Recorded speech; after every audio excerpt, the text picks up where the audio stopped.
ಶಿವಮೊಗ್ಗ ನಗರದಲ್ಲಿನ ಶಾಲಾ ಮತ್ತು ಕಾಲೇಜುಗಳಲ್ಲಿ ಹೆಚ್ಚುತ್ತಿರುವ ಡೊನೇಷನ್ ಹಾಗೂ ಅತಿಯಾದ ಶುಲ್ಕದ ವಿರುದ್ಧ ಕರ್ನಾಟಕ ರಕ್ಷಣಾ ವೇದಿಕೆ ಕಾವಲು ಪಡೆಯ ಶಿವಮೊಗ್ಗ ಜಿಲ್ಲಾ ಘಟಕ ತೀವ್ರ ಆಕ್ರೋಶ ವ್ಯಕ್ತಪಡಿಸಿದೆ.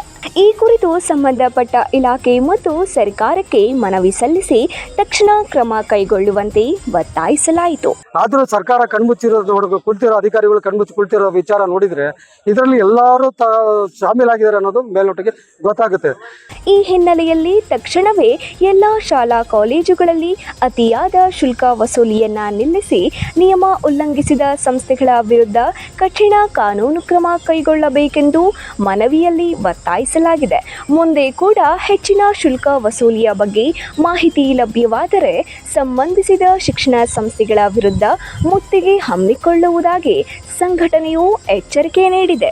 ಏಕೆಂದ್ರೆ ಎಲ್ಲಾ ಏನು ಆಡಳಿತ ನಡೆಸ್ತಾ ಇದಾರಲ್ಲ, ಮಂತ್ರಿಗಳಾಗಿರ್ಬೋದು, ಮಿನಿಸ್ಟರ್ಗಳಾಗಿರ್ಬೋದು, ಪ್ರತಿಯೊಬ್ಬರದು ಒಂದೊಂದು ಸಂಸ್ಥೆಗಳೇ ಎಲ್ಲ ಅವರ ಮೊಮ್ಮಕ್ಕಳು ನೋಡ್ಕೊಂಡು ಬಳಸ್ಕೊಂತ ಹೋಗ್ತಾ ಇರೋದು. ಸಾರ್ವಜನಿಕವಾಗಿ ಯಾವುದೇ ಒಂದು ಬಡ ಮಕ್ಕಳಿಗೆ ಒಂದು ವಿದ್ಯಾಭ್ಯಾಸಕ್ಕೆ ಸಹಕಾರ ಮಾಡುವಂತ ಸಂಸ್ಥೆಗಳು ಯಾವೂ ಇಲ್ಲ.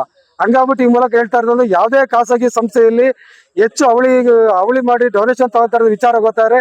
ಇಲ್ಲಿಂದ ನಮ್ಮ ಕರ್ನಾಟಕ ರಕ್ಷಣಾ ವೇದಿಕೆ ಅಂತ ಸಂಸ್ಥೆಗಳಿಗೆ ಮುತ್ತಿಗೆ ಹಾಕುವಂತ ಕೆಲಸ ಮಾಡುತ್ತೆ ಅಂತ ಹೇಳಕ್ಕೆ ನಾನು ಇಷ್ಟಪಡ್ತಾ ಇದ್ದೀನಿ.